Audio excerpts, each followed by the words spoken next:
Hello, my name is Twila Doucette, and I'll be giving an analysis on the case of Stange versus Janssen Pharmaceuticals. To start off, a little bit about Janssen Pharmaceuticals. This is the daughter company of Johnson & Johnson. We all know Johnson & Johnson to be the global leader in the pharmaceutical industry.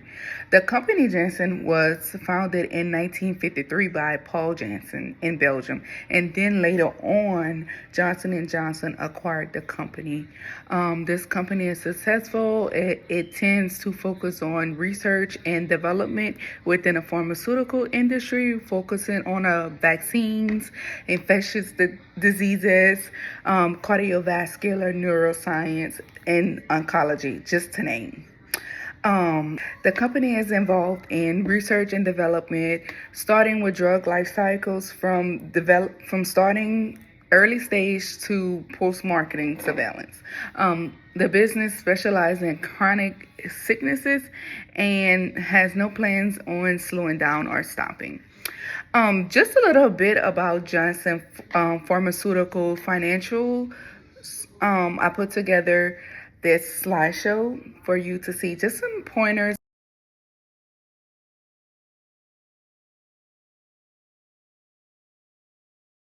So, as you can see, this company, Janssen Pharmaceuticals, is a billion-dollar company within the pharmaceutical industry, which is large for any company.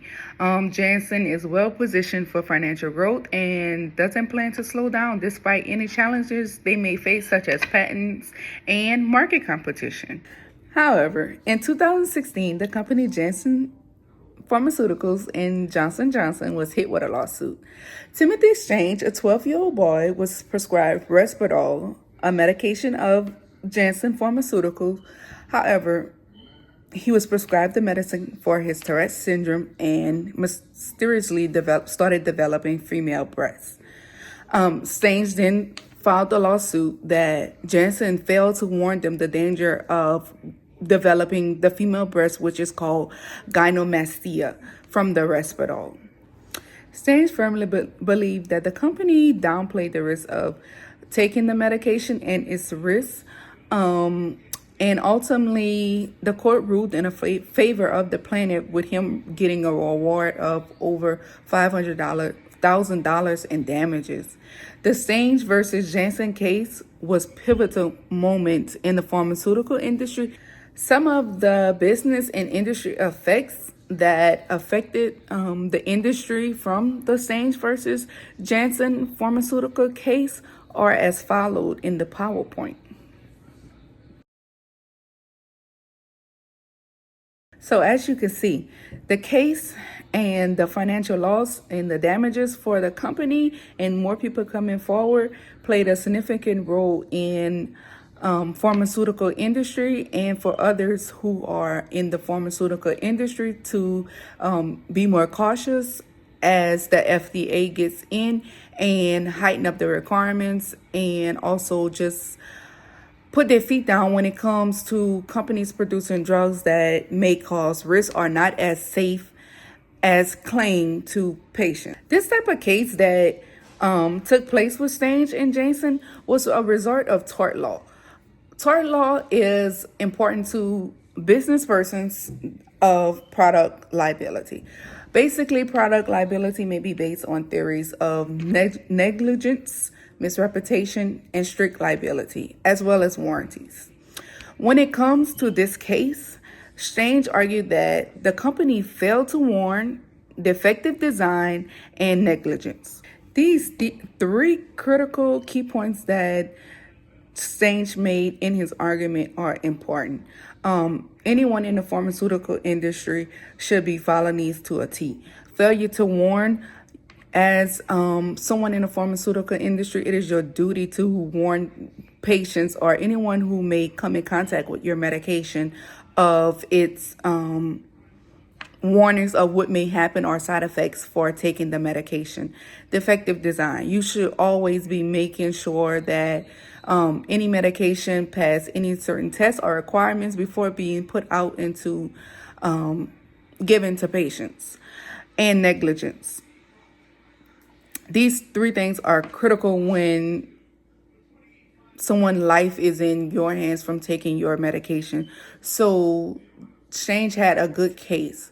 The Respirol label was created in 2006 and it was supposedly safe for children and adolescents. However, the label didn't mention any signs or anything in the warning section of gynecomastia, which was a big favor in the plaintiff's case, as it didn't have any warning signs of what may result. And the company knew that children, especially male boys, were getting the side effect of developing female breasts. From this development, Stange had to deal with just self-esteem issues, bullying. Of course, he's a male with female breasts, so he had to deal with a lot of backlash from growing the breasts. The plaintiff stood firm on its arguments on why the defendant was negligent, failure to warn, and also had a defective design. However, the defendant, Janssen and Johnson, argued that the drug was compliant and centered around the FDA standards. It wasn't as much of a risk, and they didn't fail to warn. The defendant really just stated that they done everything by the book. However, ultimately, the case was ruled in the plaintiff's favor, and I have to agree with the court. I honestly believe that the court ruling in favor of the plaintiff just puts a little more accountability into the company's situation and put light towards other pharmaceutical companies that, we're cracking down. We're not allowing this type of behavior to be transpired and having other people being negatively affected by their company. So all in all, the ruling was the right way to go, and hopefully this ruling would place barriers to where pharmaceutical companies are, being more strict. They're double checking the standards and the warnings and just making sure that patient safety is the top priority when it comes to putting the medication on the market.